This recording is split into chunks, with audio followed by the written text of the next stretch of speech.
if you've ever been stressed out about anything, just know that it probably isn't as bad as you think it is. Even if it's the worst thing in the world, your mind is probably amplifying how terrible the situation is.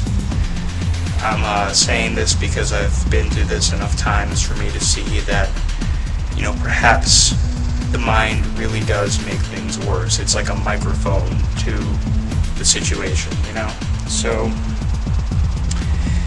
yeah, I mean, it's amazing too, because it's the little things sometimes. It's the little thoughts, It isn't one thing, but it's one thing on top of things, It's one fear, and then it's another fear on top of that, and another fear on top of that. So for me to describe exactly what it is that might make me, say, panic or feel a great amount of stress or anxiety is kind of explaining, say, 10 to maybe a legion of things. And the point is that it's all in the mind, Even if it's happening in life, if you allow yourself the type of focus that analyzes the situation for what it really is, as opposed to what your mind makes it out to be and what your imagination might amplify it as, you can find an appropriate way to get through the situation with as little stress and anxiety as possible, And I'm not speaking as somebody who has overcome anything, because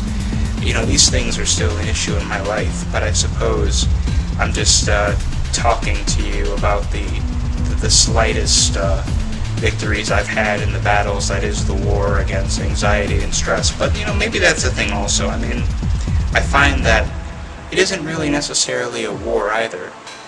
It isn't really anything at all. It's what the mind makes it out to be. I mean, if there's one thing that that this one podcast called what's it called? Michael White Hypnosis or something like that has taught me, it's that you can kind of destroy these things in your head.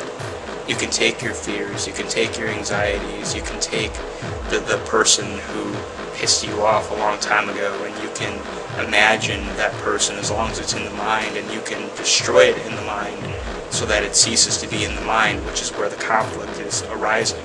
I mean, once you realize that the thought is that easily destroyed, you can begin to really see reality for what it is, I suppose.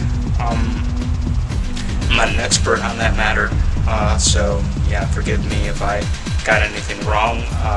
Definitely check out the podcast. Like I said, I think it's called Michael White Hypnosis. I'd also recommend Sten's Meditation Station and Sten's My Thought Coach. Those also help me out a lot. And those are podcasts also. So yeah, check those out if you have anxiety issues, and you might find a lot of links also to other stuff. So yeah, I hope that helps somebody. If not, I hope you got something out of it. Anybody who's watching this, that's all I got.